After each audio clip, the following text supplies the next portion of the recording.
এই মাসে যে রবের ইবাদত করেছে তার জন্য জান্নাতে মোহর রয়েছে। আলহামদুলিল্লাহি রাব্বিল আলামিন ওয়াসসালাতু ওয়াসসালামু আলা সাইয়্যিদিল আমবিয়াই ওয়াল মুরসালিন আম্মা বা'দ ফাআউযু বিল্লাহি মিনাশ শাইতানির রাজীম বিসমিল্লাহির রহমানির রহিম আসসালাতু ওয়াসসালামু আলাইকা ইয়া রাসূলুল্লাহ ওয়া আলা আলিকা ওয়া আসহাবিকা ইয়া হাবিবাল্লাহ আসসালাতু ওয়াসসালামু আলাইকা ইয়া নবিয়াল্লাহ ওয়া আলা আলিকা ওয়া আসহাবিকা ইয়া নূরাল্লাহ। মাদানী চ্যানেলের দর্শক ও শ্রোতা, দেখছেন একটি ট্রান্সমিশন যার নাম হচ্ছে আল্লাহর পছন্দনীয় আমল। আজকে ইনশাআল্লাহুল কারীম একটি বিষয়ের উপর আলোচনা করব, আর সেই বিষয়টি হচ্ছে ইবাদতের বীজ বপন। জি হ্যাঁ, আমরা তো অনেক ধরনের বীজ বপন করি। কেউ ফুল গাছের চারা বপন করে, কেউ ফুল গাছের চারার বীজ বপন করে, কেউ ফল গাছের চারার বীজ বপন করে, কেউ সবজির বীজ বপন করে। তো ইবাদতের বীজ বপন, এটার মানে কি এবং ইবাদতের বীজ বপন আমরা কিভাবে করতে পারি ইনশাআল্লাহুল কারীম সে সম্পর্কে আমরা মুবাল্লিগে দাওয়াত ইসলামী থেকে শুনবো। আসুন এর পূর্বে দরুদে পাকের একটি ফাজাইল শুনে নেই।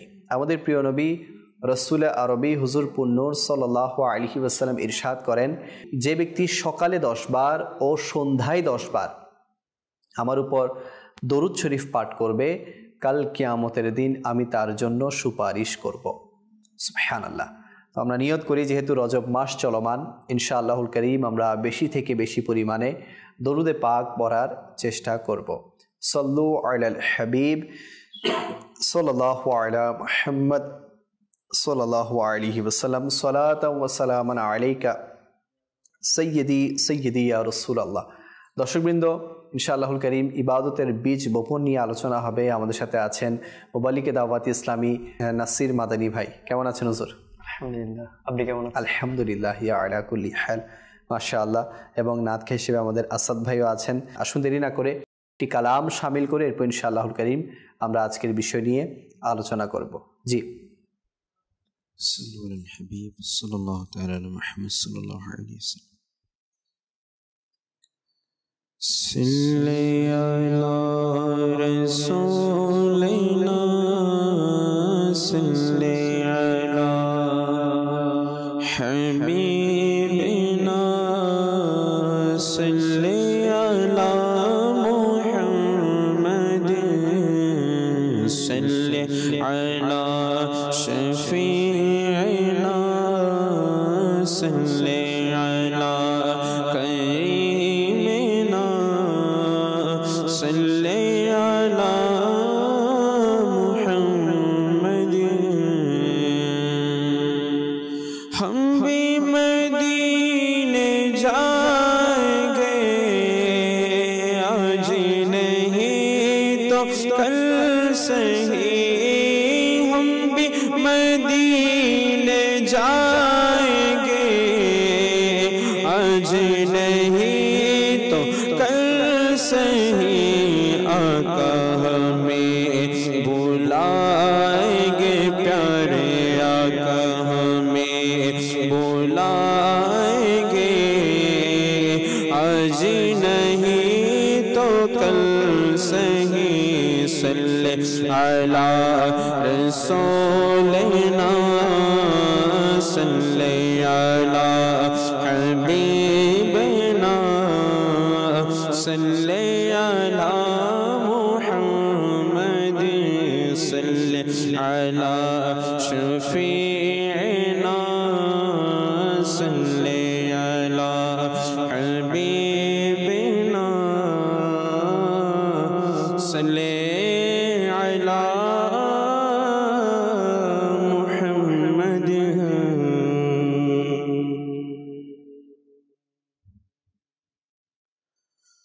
اٹھا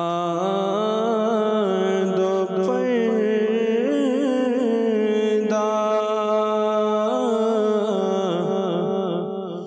دکھا دو چہرہ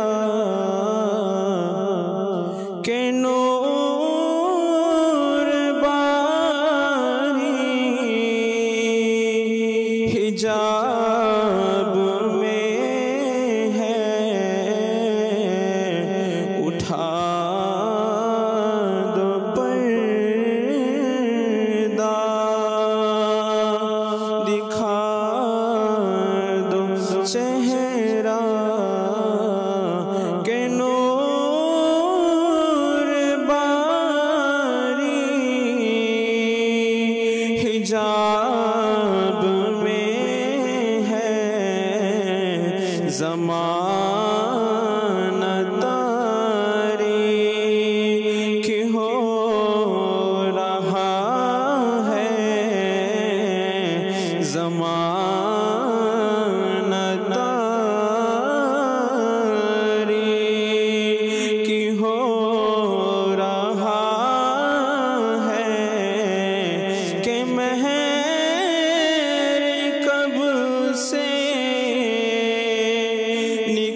ज़मानत तारीक हो रहा है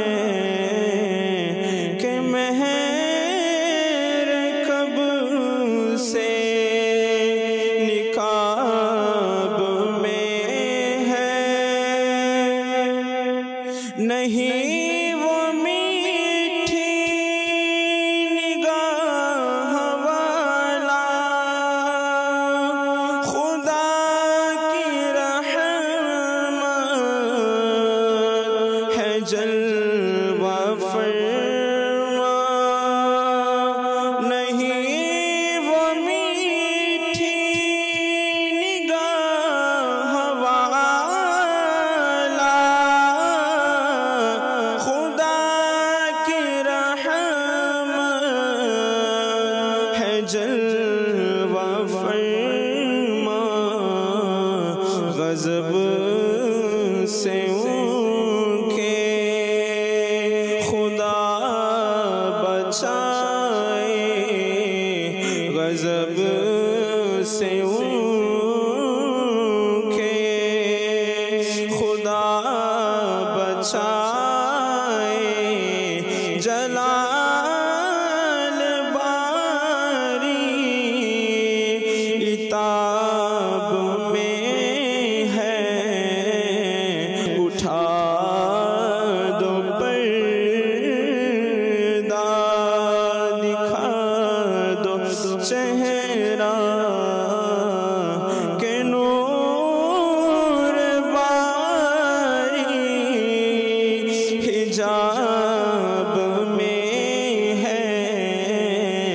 ज़मानत तारीक हो रहा है कि महर कब से निकाब में है। खुदाए क़हार है गज़ब पर, कुले हैं बदकारियों के दफ्तर। खुदाए क़हार है गज़ब पर, खुले हैं बदकारियों के दफ्तर। बचा लो आकर शफ़ीए महशर। बचा लो आकर शफ़ीए महशर। तुम्हारा बंदा अज़ाब में है। उठा दो पर्दा, दिखा दो चेहरा के नूर बारी हिजाब में है। करीम अपने कसद का लाई में बेकदर को न शर्मा। तू रज़ा से हिसाब लेना। तू रज़ा से हिसाब लेना। रज़ा भी कोई हिसाब में है। उठा दो पर्दा, दिखा दो चेहरा के नूर बारी हिजाब में है। ज़मानतारी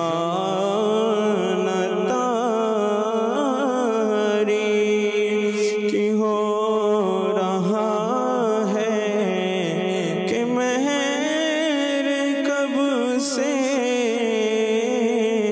निकाब में है। আল্লাহু আকবার, আল্লাহু আকবার। আসলে এই মাদানী চ্যানেলের দর্শকবৃন্দ, নবী করিম সাল্লাল্লাহু আলাইহি ওয়াসাল্লামই পারবেন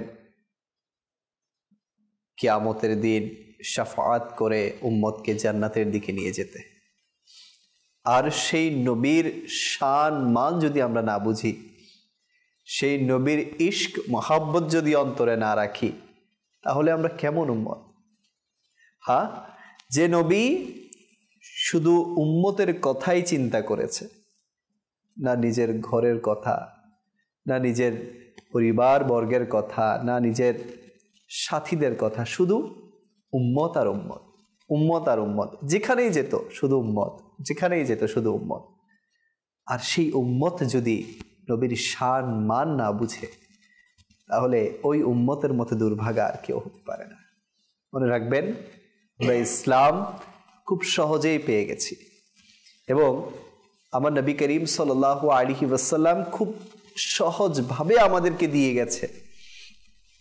আর সেটা যদি আমরা ধারণ করতে না পারি, সবচেয়ে বড় কথা আল্লাহ পাকের মহাব্বত, আল্লাহ পাকের রসুলের মহাব্বত যদি অন্তরে ধারণ করতে না পারি, মনে রাখবেন সমস্ত আমল, সমস্ত নেক কাজ বেকার হয়ে যাবে। আপনি যত বড়ই ইবাদত গুজার হন না কেন, নবী পাকের মহাব্বত, নবী পাকের ইশক, তো ইনশাআল্লাহুল করিম নবী পাকের ইশক মহাব্বত ধারণ করার জন্য আমরা বেশি বেশি নবী পাকের দরবারে ফরিয়াদ জানাতে থাকবো, ইয়া রাসূলুল্লাহ, আমি তো কাবিল নই, বাস আপনার ইয়াদে, আপনার স্মরণে যাতে আমার প্রতিটি ক্ষণ কাটে, আমার প্রতিটি সময় কাটে, আমার প্রতিটি ইবাদতে, আমার প্রতিটি রিয়াজতে, আমার প্রতিটি প্রার্থনায় যাতে আপনার বেকুলতার আশা আকাঙ্ক্ষা প্রতীয়মান হয়, যাতে আপনার কাছে ছুটে যাওয়ার আকাঙ্ক্ষা প্রার্থনা যাতে প্রতীয়মান হয়। ইয়া রাসূলুল্লাহ, আপনি বাস দয়ার নজর দিন, আপনি বাস দয়ার নজর দিন। তো পি ইসলাম ভাইরা, আলহামদুলিল্লাহ, দাওয়াত ইসলামী এমন একটি পরিবেশ যেখানে ইবাদতের বীজ বপনের পাশাপাশি নবী পাকের ইশক মোহাব্বত বাড়ানোর অন্যতম একটি কারখানা বলা যেতে পারে। দাওয়াত ইসলামী আজকে আমাদেরকে সেই ব্যবস্থা করে দিচ্ছে। আসুন আমরা ইবাদতের বীজ বপন যে টপিক নিয়েছি সেটার আলোচনা শুরু করি, যে ইবাদতের বীজ বপন আমরা কিভাবে করব, নবী পাক কিভাবে বীজ বপন করতে বলেছেন। জি নাসির ভাই। আলহামদুলিল্লাহি রাব্বিল আলামিন ওয়াসসালাতু ওয়াসসালামু আলা খাতামিন নাবিয়্যিন। আলহামদুলিল্লাহ, আল্লাহ পাকের অনেক বড় দয়া হয়েছে আমাদের উপর। দাওয়াত ইসলামের এই পবিত্র সুন্দর একটা মাদিনী পরিবেশ পেয়েছি, দ্বীনি পরিবেশ পেয়েছি আলহামদুলিল্লাহ। যে দ্বীনি পরিবেশের মধ্যে আসার পর থেকে আমাদের রজব মাসের যে মুহাব্বত, রজব মাসের যে তাৎপর্যতা, তো দাওয়াত ইসলামের একটা পরিবেশের বরকতে আমরা পেয়েছি। জি আলহামদুলিল্লাহ। তো এরই ধারাবাহিকতায় মাদানী চ্যানেলও আলহামদুলিল্লাহ আমাদের মাধ্যমে যেসব এলাকার মধ্যে দাওয়াত ইসলামী পৌঁছতে এখনো পারেনি, জি, তাদের বেডরুমের মধ্যে দাওয়াত ইসলামীর মাদানী চ্যানেলের মাধ্যমে আলহামদুলিল্লাহ খুবই সুন্দরভাবে, খুবই সাবলীলভাবে, খুবই সুন্দরভাবে আলহামদুলিল্লাহ দাওয়াত ইসলামী রজবের বাহার নিয়ে, জি, মানুষের ইবাদতের বীজ বপন করার মাসকে, আল্লাহ পাকের সন্তুষ্টির জন্য আল্লাহ পাকের মাসকে এই ইবাদতে খাটানোর জন্য খুব সুন্দরভাবে এটা ট্রান্সমিশন দাওয়াত ইসলামে আমাদেরকে দিচ্ছে। আলহামদুলিল্লাহ, বীজ বপনের মাস, তো এটাকে রজব মাস বলা হয়ে থাকে, যদিও আমরা রজব বলে থাকি। বীজ বপনের মাস আজকের যে টপিক রয়েছে এর কয়েকটা সংক্ষেপ আমি আলোচনা করব, যে বীজ বপন আমরা কেন করব।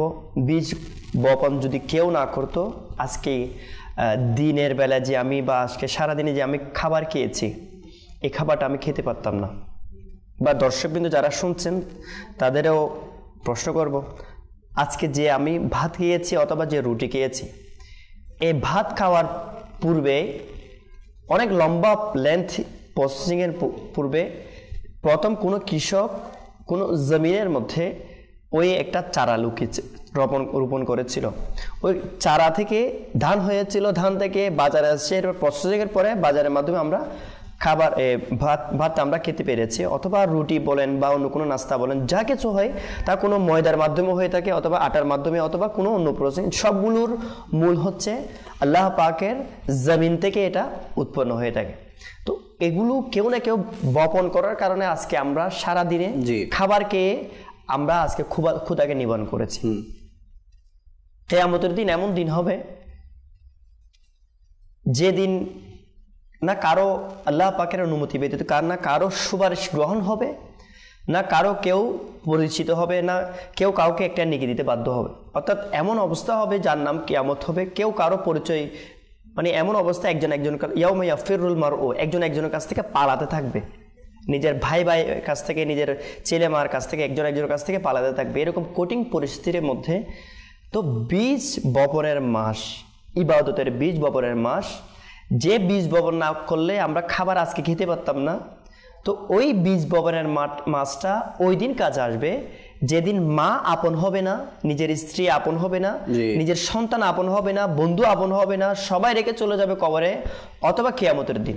তো ওই দিন ওই বীজ বপনের মাসের ইবাদতের যে নেকি সমূহ রয়েছে, ওই নেকির মাধ্যমে আল্লাহ পাক তাকে দয়া করবেন, তাকে মুক্তি দান করবেন। তো বীজ বপন যদি না হয়, বীজ বপন না হলে গাছ কিভাবে উৎপন্ন হবে? আর গাছ উৎপন্ন হলে ওখানে সেচ দেয়া, পানি দেয়া বা সার দেয়া, এটাকে পরিচর্যা করা হচ্ছে, চোখের পানি দিয়ে পরিচর্যা করার মাস হচ্ছে শাবান মাস, যেটা শবে বরাতের মাস বলা হয়ে থাকে, যার 15তম রাতে শবে বরাত হয়ে থাকে। তো ওই শাবান মাস হচ্ছে চোখের পানি দ্বারা, তওবার পানি দ্বারা, কান্নার মাধ্যমে, আল্লাহ পাকের দরবারে প্রার্থনার মাধ্যমে, তো ওই চোখের পানির মাধ্যমে ওই মাসকে, ওই গাছকে সেচ দেওয়া বলা হয়ে থাকে। এরপর রমজান মাস হচ্ছে তার কাছ থেকে ফসল উৎপন্ন করা, অর্থাৎ ওই ফসল কাটার একটা মাস বলা হয়ে থাকে। অর্থাৎ এই 3টা মাস ধারাবাহিকভাবে বীজ বপন করার মাস রজব মাস, আবার এরপর শাবান মাস হচ্ছে সেচ দেওয়ার মাস, ওই গাছটা পরিচর্যা করার মাস, গাছকে বড় করার মাস, আর এরপরে ফসল কাটার মাস। তো ফসল কাটবে কে? যে প্রথমে বীজ বপন করবে। তো বীজ বপন না করলে প্রথম মাসটা যদি আমার অবহেলার মধ্যে চলে যায়, ইবাদতে যদি বীজ বপন করতে না পারি, তবে হয়তোবা এরপরে যে শাবান মাস রয়েছে এটাও আমাদের গুনাহের মধ্যে, অথবা এর পরের মাস যেটা রমজান মাস রয়েছে, যেরকম আমরা দেখে থাকি আল্লাহ তাআলার পানা মার্কেটের মধ্যে রাত চলে যায়, একদিন কাপড়ের জন্য, শার্টের জন্য একদিন, প্যান্টের জন্য একদিন, জুতার জন্য একদিন, মোজার জন্য একদিন, এভাবে করে 30 দিন 30টা। এরপর দিন ঈদের রাতে, যে রাতে আল্লাহ পাক পুরা রমজান সমসংখ্যক মাগফিরাত যাদেরকে দান করেন, এক রাতে তত সংখ্যক ব্যক্তিকে মাগফিরাত দান করেন, ওই ঈদের আগের রাত লাইলাতুল জায়েজা, যেটা পুরস্কৃত হওয়ার রাত। ওই রাতের মধ্যে সবচেয়ে অনেক এক ধরনের ব্যক্তি রয়েছে যারা ওই রাতেও আল্লাহ দরবারে না ঝুঁকে গুনাহের মধ্যে বা বাস বিভিন্ন কাজের মধ্যে লিপ্ত হয়ে যায়। তো এগুলো কারা? মানে আমি বলছি, এটার বলার উদ্দেশ্য হচ্ছে এটা কারা, যাদের ব্যাপারে বলা হচ্ছে যে যারা রজব মাসের মধ্যে বীজ বপন করবে না, তাদের মধ্যে অধিকাংশ সংখ্যক এমন ব্যক্তি হয় যারা রমজান মাসেও এরকম বড় ইবাদত মাস হওয়ার পরেও পাশে তারাবি চলতেছে, তারা মাঠের মধ্যে আড্ডা দিচ্ছে, পাশে রমজানে সেহরি করার পর সবাই নামাজ পড়ার জন্য ফজর নামাজ পড়ার যাচ্ছে, তারা বলতেছে তো একটু ঘুমাই যাই আমরা। তো এমন ব্যক্তিরা কারা রেখত ভাই? তারাই অধিকাংশ ব্যক্তি যারা রজব মাসের মধ্যে ইবাদত থেকে গাফিল হয়ে থাকে। তো আমরা যদি চাই রমজানের ইবাদত করে জান্নাত হাসিল করতে, আল্লাহকে পেতে, জান্নাত হাসিল করতে, নিজের গুনাহগুলোকে মাফ করতে, রমজানের তাৎপর্য পেতে, তবে আমাদের প্রথম প্রায়োরিটি হবে যে আমরা রজব মাসকে এমনভাবে গুরুত্ব দিই, রজব মাসের ইবাদতের মধ্যে এমনভাবে লেগে যায় যেন এটা আমাদের জন্য রমজান মাস। কেন? আল্লাহ পাকের মাস শাহরুল্লাহ, যেটাকে বলা হয়েছে আল্লাহ পাকের মাস। আচ্ছা, আমাদের মাস তো রমজান মাস না, উম্মতের মাস, কিন্তু যেটা আল্লাহ পাকের মাস, যে মাসে ইবাদত করে মানুষ, যে কাপড় পরে ইবাদত করত, এমন এক মহিলা বসরা জমিনের মধ্যে যে মাসে রজব মাসকে মহব্বত করে ইবাদত করত, ওই মাসের কাপড় পরে ইবাদত করার ওই কাপড়কে ওসিয়ত করেছে যে আমি মারা গেলে রজব মাসে যে কাপড় পরে আমি ইবাদত করতাম, ওই কাপড়টা তুমি আমার কাফনের পরিবর্তে এটা দিয়ে, কেন? রজব মাস আমার প্রিয় মাস। তো রজব মাসকে মহব্বত করতো, বেশি ইবাদত করতেন ওই মহিলা। তখন ইন্তিকালের পর সবাই এনাকে কাফন ওই ওসিয়ত অনুযায়ী কাপড়টা না দিয়ে সাধারণ সাদা কাপড় দিয়ে দিলেন। কাফন দাফন করার পর ঘরে এসে দেখলেন কি বিপরীত, যে কাফন যেটা ছিল ওই কাফনটি যা তার দাফনের মধ্যে দিয়েছিল কবরের মধ্যে, ওই কাপড়টি ঘরের মধ্যে উপস্থিত, আর ঘরের যে নামাজ পড়ার যে মহিলাদের যে কাপড়টি, ইবাদত করার কাপড়টি, ওটি অদৃশ্য হয়ে গেলেন। এবং গায়েব থেকে অদৃশ্য থেকে আওয়াজ কিছুটা এরকম আসলো যে আমি আমার বান্দিনের জন্য তার ওসিয়ত অনুযায়ী কাপড়ের ব্যবস্থা করেছি। তো আল্লাহ পাকের রহমত এটা যে রজব মাসকে সম্মান করার কি বরকত রয়েছে। রজব মাসকে যারা সম্মান করবে তাদের তো এমন বরকত হয়ে যে তাদের কবর আযাব মাফ হয়ে যায়। আল্লাহ পাকের রহমতে রজব মাসে ইবাদতকারীদের উপর কিতাবের মধ্যে পাওয়া যায়, মানে রজব মাসে যারা ইবাদত করে তাদের উপর অজুর দায়রায় রহমতের বৃষ্টি বর্ষণ হয়। এবং রজব মাসকে শাহরুল আসাম বলা হয়ে থাকে। আচ্ছা, র দিয়ে রহমত বলা হয়ে থাকে, আল্লাহ পাকের রহমত। জিম দিয়ে জুর্ম বলা হয়ে থাকে, হ্যাঁ। এরপরে বা দিয়ে বীর, মানে র দিয়ে আল্লাহ পাকের রহমত, জিম দিয়ে বান্দা অর্থাৎ আমাদের জুর্ম অর্থাৎ আমাদের অপরাধ, রবের রহমত মাঝখানে আমাদের অপরাধ, বান্দার অপরাধ। এরপরে বা দিয়ে আল্লাহ পাকের বীর, বীর মানে পুণ্য, মানে পুণ্যময়। আল্লাহ পাকের নাম, মানে আল্লাহ পাকের একটা গুণ হচ্ছে আল্লাহ পাকের রহমত এবং আল্লাহ পাকের দয়া, এই উভয়ের মাঝখানে বান্দার যে অপরাধ এটা রেখেছেন, যেন আল্লাহ পাক এই রজব মাসের উসিলা তাদের যেন গুনাহ মাফ হয়ে যায়। তো রজবের মিনিংস এর মধ্যে আমরা যদি খেয়াল করি, আল্লাহ পাকের মানে রহমতের মাঝখানে বান্দার অপরাধ, এই মানে এটা বোঝাচ্ছে। তো এখানে আল্লাহ পাকের একটা উদ্দেশ্য যে আল্লাহ পাকের রহমত, যে উলামায়ে কেরাম ইরশাদ করেছেন কিতাবের মধ্যে, রজব মাসে যারা নাকি তওবা করবে তাদের তওবা নাকি তাড়াতাড়ি কবুল হবে। আরো ইন্টারেস্ট কথা কি, রজব মাসে এমন ব্যক্তি আছে, আচ্ছা আমরা কোন মাসে উপস্থিত আছি, যে মাসের মধ্যে নাকি যারা ইবাদত করবে তাদেরকে স্পেশাল প্রতিদান দেয়া হবে, এবং রজব মাসে যারা তওবা করবে তাদের তওবাও কবুল হবে।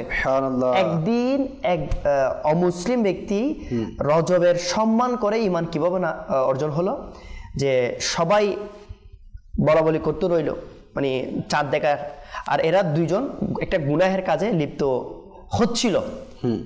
ওই অবস্থায় গুনাহের কাজে মহিলা এবং পুরুষ অমুসলিম একজন ব্যক্তি ছিল। তো ওই পুরুষটি বলল যে মানে মুসলমানরা কি দেখার জন্য ছুটাছুটি করছে। সবাই বলল যে এটা হারাম মাস। হারাম শব্দের অর্থ আবার হালাল হারাম শব্দটা নয়, হারাম শব্দের অর্থ হচ্ছে পবিত্র মাস, হারাম শব্দের অর্থ হচ্ছে হুরমতওয়ালা, সম্মানিত মাস। তো ওই অমুসলিম ব্যক্তি জিজ্ঞেস করলো মুসলমানরা কোন মাসের জন্য ছোটাছুটি করছে, কোন মাস এর চাঁদ দেখার জন্য। তো ওই যে যারা গুনাহের জন্য অগ্রগামী হচ্ছিল, এখনো গুনাহ করতে পারে নাই, বললো যে মুসলমানরা রজব মাসের চাঁদ দেখার জন্য ছোটাছুটি করছে। এটা শোনার সাথে সাথে অমুসলিম ব্যক্তি সাথে সাথে তিনি গুনাহ থেকে বিরত রইল। আল্লাহ, মানে এটা কি রজব মাস, তো এটা একটা মুসলমানদের অনেক বড় সম্মানিত মাস, এই মাসে গুনাহ করা যাবে না। আচ্ছা গুনাহ তো এমনি করা যাবে না, অন্য মাসে করা যাবে না, কিন্তু মানে এটাকে বলা হয়েছে মাহে আসাম। আসাম শব্দের অর্থ হচ্ছে বদির। আচ্ছা, এ মাসকে মাহে আসাম বলা হয়, বদির বলা হয় এই জন্য যে এ মাসের মধ্যে যুদ্ধ বিগ্রহের, মানে এ মাসে যে ইসলামের মধ্যে জীবনে কখনো যে যুদ্ধ হয়েছিল এরকম কখনো কোনো ইতিহাসের মধ্যে পাওয়া যায়নি, শোনা যায়নি, এটাকে বলা হয় বদির মাস। মানে যুদ্ধ বিগ্রহে এই মাসের কথা, এই মাসে হওয়ার কোনো কথাই শোনা, অর্থাৎ এই মাসটা এমন আল্লাহ পাকের পবিত্র মাস যে মাসের মধ্যে যুদ্ধ বিদ্রোহ থেকে পবিত্র, তো এরকম মাস। এবং যে মাসে ইবাদত করলে আল্লাহ পাক তাকে জান্নাতের মধ্যে আলা বালা মকাম দান করবেন, তওবাগারের উপর রহমতের অজুর দ্বারায় বর্ষণ হবে। সুবহানাল্লাহ, সুবহানাল্লাহ, সুবহানাল্লাহ। তো মাদানী চ্যানেলের দর্শকবৃন্দ, আপনারা খুব সুন্দরভাবে শুনলেন যে ইবাদতের বীজ বপন এটার অর্থ কী, এবং ইবাদতের বীজ বপন এবং সেই বীজের মধ্যে পানি সেচ দেওয়া এবং সেই বীজকে আস্তে আস্তে চারাতে রূপান্তর করা, সেই চারা আস্তে আস্তে ফলে রূপান্তর করা, ফসলে রূপান্তর করা, এবং সেই ফসলকে ধারাবাহিকভাবে যখন কাটার সময় আসবে সেই ফসলকে কেটে নেওয়া। তো এই বিস্তারিত আলোচনা আমরা শুনলাম। তো এটা কিন্তু শুরু হবে, বীজ বপনটা শুরু হবে এই মাস থেকে, যে মাস এখন চলমান রজব মাস। আমরা যদি এই রজব মাসকে গুরুত্ব না দেই, অনেকে দেখা যায় যে রমজান মাস আসতেছে, আগামীকাল আজকে থেকে চাঁদ দেখা গেছে মাগরিবের পর, তো আজকে থেকেই তাড়াহুড়া করে তারা চিন্তা করে যে আজকে থেকেই নামাজের পরিমাণ বাড়িয়ে দিব, তিলাওয়াতের পরিমাণ বাড়িয়ে দিব, নেকির পরিমাণ বাড়িয়ে দিব। মনে রাখবেন যে আপনি 11টা মাস এক সিস্টেমে ছিলেন এবং এক মাস যখন আপনি চাইবেন যে আমি হুট করে অনেক ইবাদতের মধ্যে লিপ্ত হয়ে যাই, হুট করে আমি তিলাওয়াতকারী হয়ে যাই, এটা কিন্তু সম্ভব না, এটা সম্ভব না। দেখেন, এটা একদম সাধারণ কথা, সিম্পল কথা। কোরআনে পাকের তিলাওয়াত কখন বেশি হয়? রমজান মাসে বেশি হয়। এখন আপনি যদি এটা রজব থেকে শুরু না করেন, তো আপনি রমজান শেষ হওয়ার পরে শাওয়াল থেকে শুরু করে জমাদিউল আখির পর্যন্ত তো আপনার তিলাওয়াতই হয় নাই। এখন আপনি যদি রজব থেকে এই ট্রেনিংটা শুরু না করেন বা এই পড়াটা শুরু না করেন, তাহলে কিন্তু আপনি রমজান মাসে পড়বেন ঠিক, কিন্তু খতম দিয়ে আপনার জন্য কষ্ট হয়ে যাবে। এরপর অনেকে ধরেন শুরু করেছে, রোজার প্রথম 4-5 দিন তো খুব জগ শখ থাকে, একটা উৎসাহ উদ্দীপনা থাকে। সপ্তাহখানিক যাওয়ার পর, এরপর রহমতের ভাগ শেষ হওয়ার পর দেখবেন যে অনেক মানুষের সেই যোগ শোক আস্তে আস্তে কমে যায়। কেউ শপিংয়ে ব্যস্ত হয়ে যায়, কেউ এদিক সেদিকে ব্যস্ত হয়ে যায়, কেউ ব্যবসা বাণিজ্যে ব্যস্ত হয়ে যায়। তো এই যে ট্রেনিং সেশনটা, এটা যদি আমরা 2 মাস আগে থেকে নেওয়া শুরু না করি, অর্থাৎ এই যে চলমান মাস থেকে, রজব মাস থেকে যদি আমরা ট্রেনিং সেশনটা এখন থেকে শুরু না করি, তাহলে দেখবেন আমরা রমজান মাসে গিয়ে হয়তো বা আমাদের নেকি হবে, কিন্তু যেভাবে হওয়ার কথা, যেভাবে পরিপূর্ণভাবে ফসল কাটার কথা, সেভাবে আমরা করতে পারবো না। আর কেন আমরা সেই ফসল কাটার মাস এর জন্য এখন থেকে প্রস্তুতি নিতে বলতেছি? কেননা রমজানে একটি নেকি 70টি নেকির সমান হয়ে থাকে, নফল ফরজের সমান হয়ে যায় এবং ফরজের সওয়াব আল্লাহ পাক 70 গুণ বাড়িয়ে দেয়। তাহলে চিন্তা করেন, আপনি এখন একটা ফরজ আদায় করতেছেন মানে একটা সওয়াব ফরজের, আর তখন একটা ফরজ আদায় করলে 70টা ফরজের সওয়াব। ঠিক কিছু ক্ষেত্রে এরকম কিছু উদাহরণ পাওয়া যায়। যেমন আমি একটা উদাহরণ দিচ্ছি, ট্রেন আছে না, ট্রেন রেলগাড়ি যেটা, সেটা যখন রেলের মধ্যে যখন চাকা লাগিয়ে যখন করা হয় না, এটা পরিচর্যা করা হয়, ঠিক করা হয়, তখন প্রপারলি ভাবে যাত্রীদেরকে নিয়ে রেল চলার পূর্বে রেল প্রথমে নিজে চলে দেখে, জি স্টেট ঠিক আছে কিনা, রাস্তা ঠিক আছে কিনা, দিক নির্দেশ সব ঠিক আছে কিনা। কেননা ফাইনাল রাউন্ড, যেটা ফাইনাল রাউন্ডের পূর্বে একটা টেস্টিং থাকে। কেন টেস্টিং যদি না হয়, ফাইনাল রাউন্ডে গিয়ে হয়তো বা ওখানে যদি বিপদ ঘটে যায়, তো সেজন্য রেল চলার পূর্বে আপনি দেখবেন রেল চাকার কত রেল গাড়ি না, রেল চাকার মতো কতগুলো গাড়ি থাকে, গাড়ির মতন, এগুলোর দিকে আগে একটু ট্রাই করে দেখে। আচ্ছা, তদ্রূপভাবে আপনি যদি যে কোনো বিষয়ে দেখেন, একজন ব্যক্তি মনে করেন কোনো একটা কাজের মধ্যে একটা জয়েন দেবে, ওটা জয়েন দেওয়ার পূর্বে সে আগে যে কোনো বিষয়ে আগে টেস্টিং করে দেখে যে আমার কাজটা আগে সফল হবে কিনা। যদি সফল হওয়া, টেস্টিংয়ের মধ্যে সফল হতে পারে, সে ফাইনাল রাউন্ডে গিয়ে সফল হবে। তো আল্লাহ পাকের দয়াতে দাওয়াত ইসলামী আমাদেরকে এটা তো সুন্দর পয়গাম দিচ্ছে না, দাওয়াত ইসলামী। আলহামদুলিল্লাহ, রজব মাসের ইবাদতটা এত গুরুত্বপূর্ণ, এত গুরুত্বপূর্ণ। রজব মাসে যদি টেস্টিংয়ের মধ্যে যদি আমরা ভালো করে ইবাদত করতে না পারি, ওটার যদি গুনাহের মধ্যে লিপ্ত হয়ে যায়, তবে আমাদের ফাইনাল রাউন্ডের মধ্যে গিয়ে হয়তো বা আপনি যেটা বললেন, তবে আমাদের হয়তো বা একটু হেজিটেশনের মধ্যে চলে আসবে যে আমার ইবাদতের যেটা মূল স্বাদ, যে মাস কোরআন নাজিলের মাস, যে মাস ইবাদতের মাস, ফসল কাটার মাস, ওই মাসের মধ্যে কিছু নাও হতে পারে। তো কিতাবের মধ্যে বর্ণিত রয়েছে যে একটা সুন্দর রিওয়ায়াতের মধ্যে রয়েছে, হযরত সাইয়েদনা আনাস বিন মালিক রাদিয়াল্লাহু তাআলা থেকে বর্ণিত, আমার আকা সাল্লাল্লাহু আলাইহি ওয়া আলিহি, আল্লাহ পাকের প্রিয় নবী সাল্লাল্লাহু আলাইহি ওয়া আলিহি ওয়াসাল্লাম ইরশাদ করেছেন, জান্নাতে একটি নহর রয়েছে যেটাকে রজব বলা হয়। জান্নাতের একটি নহর, অর্থাৎ যেটার নদী, জান্নাতে একটা নহর রয়েছে যার নাম হচ্ছে রজব।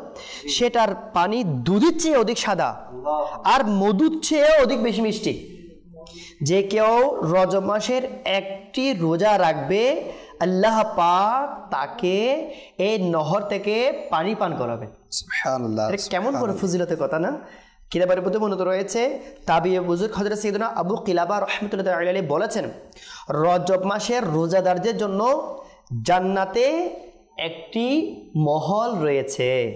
সুবহানাল্লাহ, সুবহানাল্লাহ। হযরত সাইয়েদনা আব্দুল্লাহ ইবনে আব্বাস রাদিয়াল্লাহু তাআলা আনহুমা থেকে বর্ণিত, নবীদের সুলতান, রহমতের ভান্ডার আমার প্রিয় নবী সাল্লাল্লাহু তাআলা আলাইহি ওয়া আলিহি ওয়াসাল্লাম ইরশাদ করেছেন, রজবের প্রথম দিনের রোজা 3 বছরের গুনাহের কাফারা, জি, আর দ্বিতীয় দিন রোজা 2 বছরের গুনাহের কাফারা, সুবহানাল্লাহ। আর তৃতীয় দিনের রোজা 1 বছরের গুনাহের কাফারা, অতঃপর প্রত্যেক দিনের রোজা 1 মাসের সগীরা গুনাহের কাফারা স্বরূপ। সুবহানাল্লাহ। দর্শকদের কাছেও যেতে হচ্ছে। তো দর্শকবৃন্দ, আপনারা শুনলেন যে রজবের কি বাহার, ইবাদত। রজবের ইবাদতের কি বাহার, এবং প্রথম 3টা রোজার ফাজাইল শুনলেন। তো এটার জন্য আসলে দাওয়াত ইসলামের মহল দরকার, হ্যাঁ, একটা নেকির মহল দরকার। দাওয়াত ইসলামের মহল আমরা পেয়েছি বিধায় রজব শুরু হওয়ার আগ থেকেই আপনারা দেখেছেন যে বিভিন্ন চ্যানেলের মাধ্যমে, বিভিন্ন গ্রুপের মাধ্যমে, আমাদের সোশ্যাল মিডিয়ার মাধ্যমে এটার প্রচার প্রসার হয়েছে যে রজব আসতেছে, রজব আসতেছে। জি, সেহরি ও তাহাজ্জুদের ইজতেমা তো এখন বাহার চলতেছে প্রতিদিন। তো দেখেন, এই যে দাওয়াত ইসলামে আমাদেরকে রিমাইন্ড করে দিচ্ছে যে রজব মাস আসলেই 1ম তারিখের রোজা, 2য় তারিখের রোজা, 3য় তারিখের রোজা। সেহরি ও তাহাজ্জুদ ইজতেমা মানে এটা কি? মানে মাদানী ছেলে দর্শকবৃন্দ কেউ যদি করতে চায় ঘরের মধ্যে, বা এটা ইনশাআল্লাহ আপনার থেকে শুনবো যে কিভাবে হবে। তো আমি বলবো যে 3টা দিন চলে গেছে, আফসোস না করি। তো আমরা যত বেশি রোজা রাখবো তত বেশি নেকি। রজব মাসের রোজার ফজিলত আপনি বললেন, জি, রজব মাসের একটা রোজার ফজিলত শ্রবণ করলাম, প্রথম, দ্বিতীয় রোজার ফজিলত শ্রবণ করলাম, বাকি তৃতীয় এবং বাকি অন্যান্য বাকি 26 বা বাকি 27টা রোজার ফজিলত শ্রবণ করলাম। কিন্তু রজব মাসের একটা পয়গাম মানে এটা যদি আমরা না জানি তো আমরা আফসোস করবো। তা হচ্ছে কি, রজব মাসে যে ব্যক্তি 60টি রোজা রাখবে, কিতাবের মধ্যে বর্ণিত রয়েছে, আল্লাহু আকবার, আমির আহলে সুন্নাত ওলিয়ে কামিল, আমার বাবা আমির আহলে সুন্নাত দামাত বরকাতুহুল আলী কিতাব রজবের যে কিতাব কাফন ফেরত, যে আমি ঘটনা বয়ান করলাম বসরা শহরের একজন নেককার পুণ্যবতী মহিলার কাফন যে ফেরত হয়েছে, এনার নাম অনুসারে কাফন ফেরত। এই কাফন ফেরত রিসালার মধ্যে কত সুন্দর করে রেখেছেন যে ব্যক্তি 60টি রোজা রাখবে রজব মাসে। তো যারা মাদানী চ্যানেল শুনছে, আমরা যারা 60টা এখনো রাখতে পারেনি, নিয়ত করি যারা 60টি রোজা রাখবে তাদের ক্ষেত্রে বলা হচ্ছে আল্লাহ পাক তাদের জন্য জাহান্নামের আগুন হারাম করে দিবে। অর্থাৎ বলা হচ্ছে তাদের জন্য জাহান্নামের 60টি দরজাকে বন্ধ করে দিবে। আর যারা 8টি রোজা রাখবে তাদের জন্য জান্নাতের 8টি দরজাকে খুলে দিবেন। এবং যারা 10টি রোজা রাখবে তাদের যা চাইবে তা আল্লাহ পাকের দরবার থেকে দিবে, তাদের আশা পূরণ হবে। এবং যারা রজব মাসে 15টি রোজা রাখবে, আসমান থেকে একজন আহ্বানকারী বলবে, হে বান্দা, তোমার আমল নামার শুরু থেকে আবার শুরু করো, কেননা তোমার পূর্ববর্তী সকল গুনাহকে ক্ষমা করে দেয়া। আল্লাহু আকবার, আল্লাহু আকবার। আমরাও নিয়ত করি ইনশাআল্লাহ দাওয়াত ইসলামের একটা বিভাগ যেটাকে বলা হয় নেক আমল, অর্থাৎ আমল সংশোধনী বিভাগ। এই বিভাগের আওতায় আলহামদুলিল্লাহ দাওয়াত ইসলামের অসংখ্য জায়গার মধ্যে তাহাজ্জুদ ও সেহরি ইজতিমা, এটার সিস্টেম কিরকম? ইজতিমা বলা হয় যেখানে কমপক্ষে 3 জন, অধিকের মধ্যে বেশি হোক, 10 জন 15 জন 20 জন, বা ঘরোয়া ভাবে হোক বা মসজিদের মধ্যে হোক, যেখানে সম্ভব হয় 3 জন 5 জন 7 জন 10 জন 12 জন। তো আমরা একসাথে একটা টাইম ফিক্স করব যে আমরা রাতে 3টা বাজে বা 4টার দিকে চলে আসব, যে যেন আমরা তাহাজ্জুদের সময় তাহাজ্জুদ পড়ে নিব একসাথে। তাহাজ্জুদ পড়ার পর আমরা সবাই একসাথে সম্মিলিতভাবে বসে আমরা সেহরি করে নিব। তো এরপরে তাহাজ্জুদের পরে দোয়াও হবে, এরপরে সেহরি করব। তো সেহরি করে ইনশাআল্লাহ একসাথে দোয়া করব। তো এরপর আমরা এলাকার মধ্যে, মসজিদের মধ্যে, রাস্তার আশেপাশে যারা ঘুমন্ত আছেন তাদেরকে আমরা নামাজের জন্য জাগিয়ে দিব, ফজরের নামাজের জন্য জাগিয়ে দিব। তো এটাকে বলা হয় দাওয়াত ইসলামের পরিভাষায় তাহাজ্জুদ ও সেহরি ইজতিমা। অর্থাৎ আমরা সম্মিলিতভাবে সবাই তাহাজ্জুদ পড়ব এবং একসাথে সেহরি করব। এটা আমাদের ঘরেও হতে পারে, অথবা একটা হোটেলের মধ্যে হতে পারে, অথবা বিশেষ করে মসজিদে হলে বেটার হয়ে থাকে। মাশাআল্লাহ, ইতিকাফের নিয়ত করে। তো এটা আমরা যেন এটার ভিডিও এবং পায়গাম যেন আমরা অন্য যারা রাখছে না, যাদের জানা নাই কোনো, তারাও যেন আমল করে উৎসাহ নিয়ত ইনশাআল্লাহ আমরা ভাইরাল করবো। দাওয়াত ইসলামী যারা আমল সংশোধন বিভাগ রয়েছে তাদের কাছে আমরা পৌঁছাবো, যেন তারা এই পায়গামটা দাওয়াত ইসলামের মাদিনী খবরের মাধ্যমে সারা বিশ্বের মধ্যে দাওয়াত ইসলামী যেখানে কাজ হয়, মাদিনী কাজ হয়, দিনী কাজ হয়, সেখানে আমরা যেন প্রচার করতে পারি। এগুলোর মাধ্যমে কি হবে, প্রচার করলে যাদের এগুলো সম্পর্কে জানা নেই, মানে জানে না বা এখনো স্মরণ নেই, তাদের স্মরণ চলে আসবে। আল্লাহ আল্লাহ, রজব মাস চলে যাচ্ছে, সবাই তাহাজ্জুদ পড়ছে, সবাই ইবাদত করছে, ইনশাআল্লাহ আমিও করবো। মাশাআল্লাহ, মাশাআল্লাহ, খুব সুন্দরভাবে নাসির ভাই আপনি তুলে ধরলেন যে দাওয়াত ইসলামী এই রজব মাসকে আরো কিভাবে ভিন্ন থেকে ভিন্নতরভাবে উদযাপন করছে। ইনশাআল্লাহ আমরাও শরীক হওয়ার চেষ্টা করবো। আসুন দর্শক, কিছু কল আপনারা করেছেন, সেই কলগুলো অনুষ্ঠানে শামিল করি। জি, আমি ঢাকা শাহবাগ থেকে বলছি, আমার নাম সুমাইয়া। জি আমি একটা গজল শুনতে চাই, সোনার মদিনা আমার প্রাণের মদিনা। মাশাআল্লাহ মাশাআল্লাহ, ঠিক আছে ইনশাআল্লাহ শোনানোর চেষ্টা করব, আমাদের সাথেই থাকবেন। জি নেক্সট কল।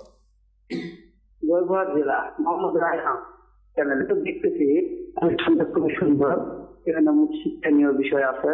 জি মাশাআল্লাহ মাশাআল্লাহ। জি নেক্সট কল। মোহাম্মদ সেলিমুল হক মানকাবাদ শুনতে চাই, মুর্শিদ আমার আক্তার।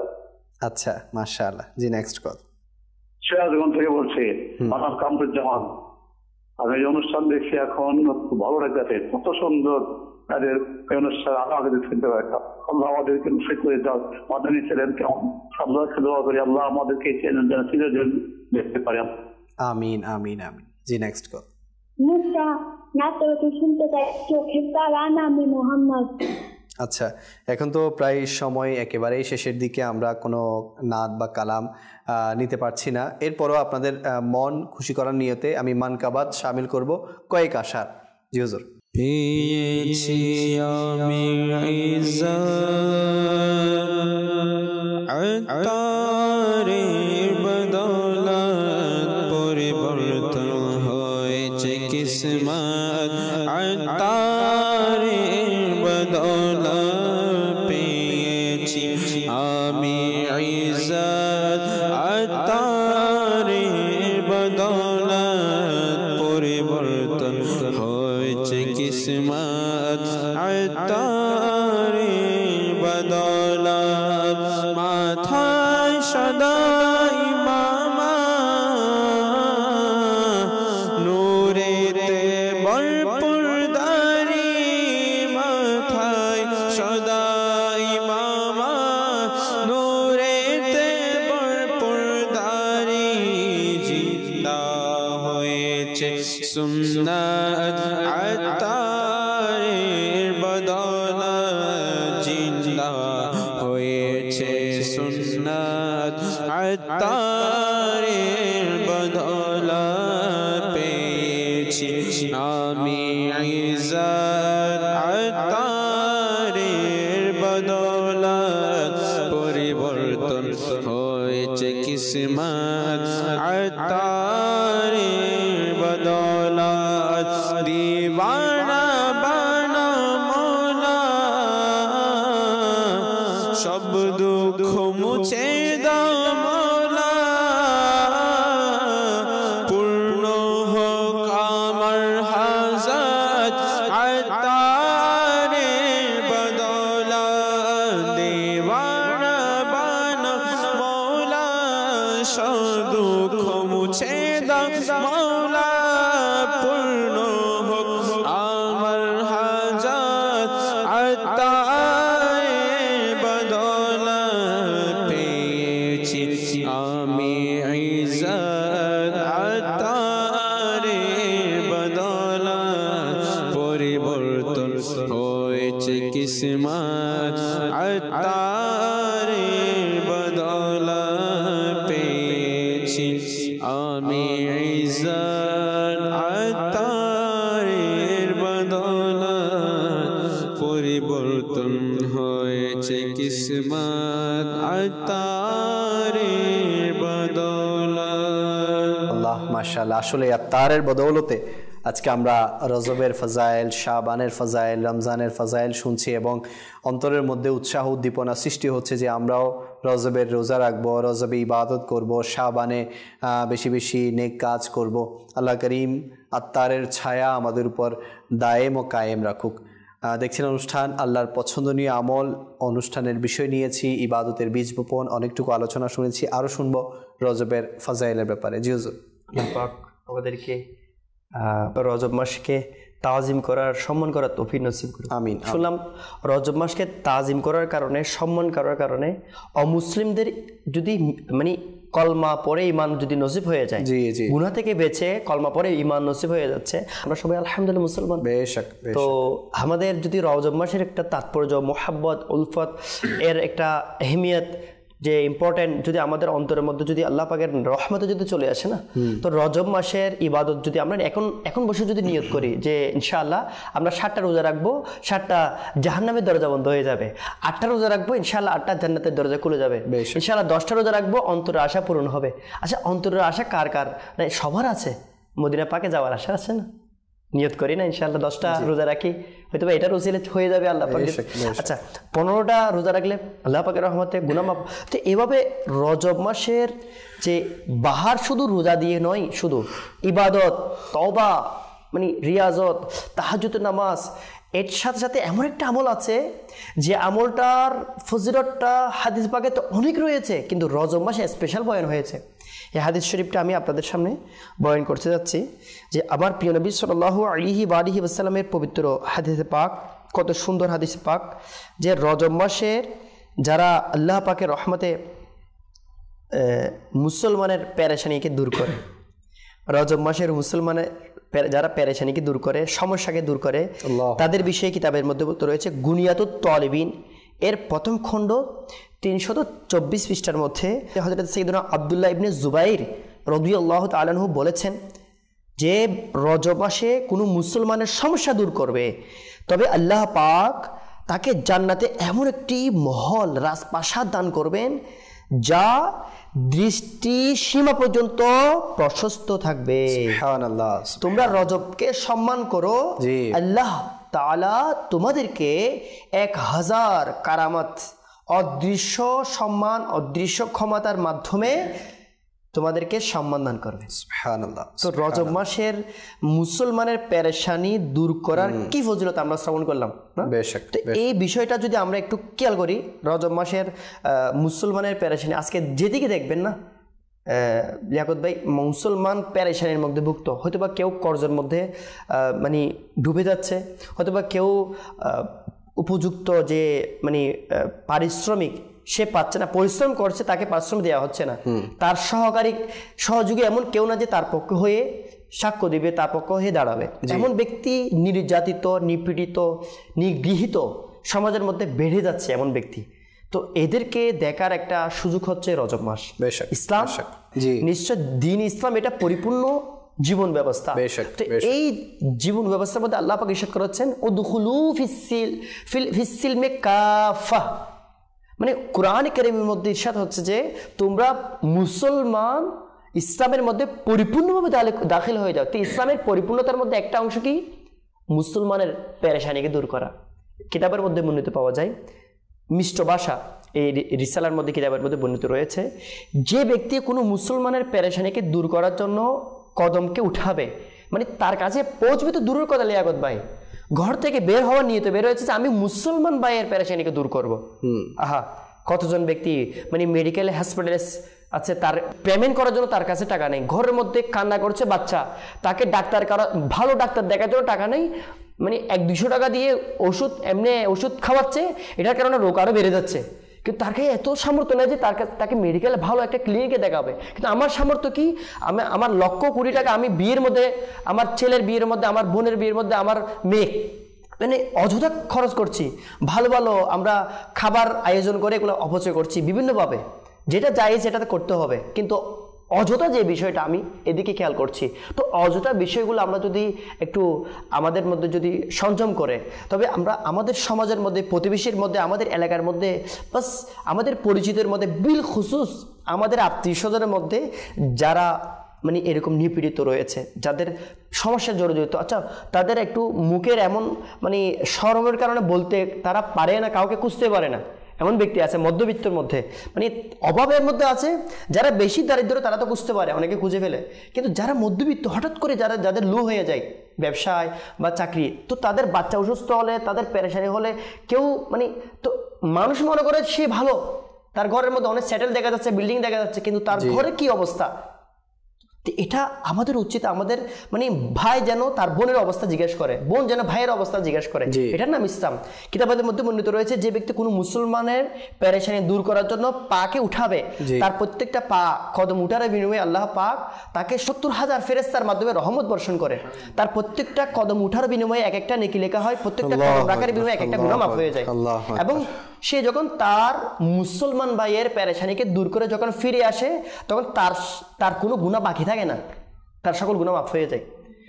হাদিস পাকের মধ্যে লিয়াকত ভাই এরকম পাওয়া যায় যে বিভিন্ন রিওয়ায়াত পাওয়া যায়, এর মধ্যে একটা রিওয়ায়াত হচ্ছে যে হাসরের ময়দানে কঠিন মুহূর্তের মধ্যে যে ব্যক্তিরা আসে ছায়া পাবে তার মধ্যে একজন এমন ব্যক্তি যে আমার নবীর উম্মতের পেরেশানিকে দূর করেন। সুবহানাল্লাহ। আজকে মানে বাস এ খাসানি রসুল वक्त दुआ है उम्मत पे तेरी आके अजब वक्त पड़ा है। মানে ইয়া রাসূলুল্লাহ আপনার মানে দুঃখিয়ারে উম্মতের আজকে অনেক করুণ অবস্থা, মানে আমাদের মানে উম্মতের অনেক পেরেশানি চলছে কিন্তু মুখ ফেটে বলতে পারছে না। তো আমাদের উচিত, দাওয়াত ইসলাম এটা শিক্ষা দিচ্ছে, মাদানী চ্যানেলের মাধ্যমে রজবের ট্রান্সমিশনের মাধ্যমে আমাদেরকে এটা শিক্ষা দিচ্ছে, আমরা যেন আমার পরিবারের মধ্যে আমি 4 নম্বর ফ্লাইটের মধ্যে থাকি, আমার উপরে যারা থাকছে তাদের খোঁজখবর যেন নেই, আমার নিচে যারা থাকছে বাকি 3 ফ্লোরে তাদের খোঁজখবর যেন নেই, আমার আত্মীয় আমার প্রতিবেশী আমার এলাকাবাসী কেউ না হোক, আমার মুসলমান তো ভাই এনার সাথে আমরা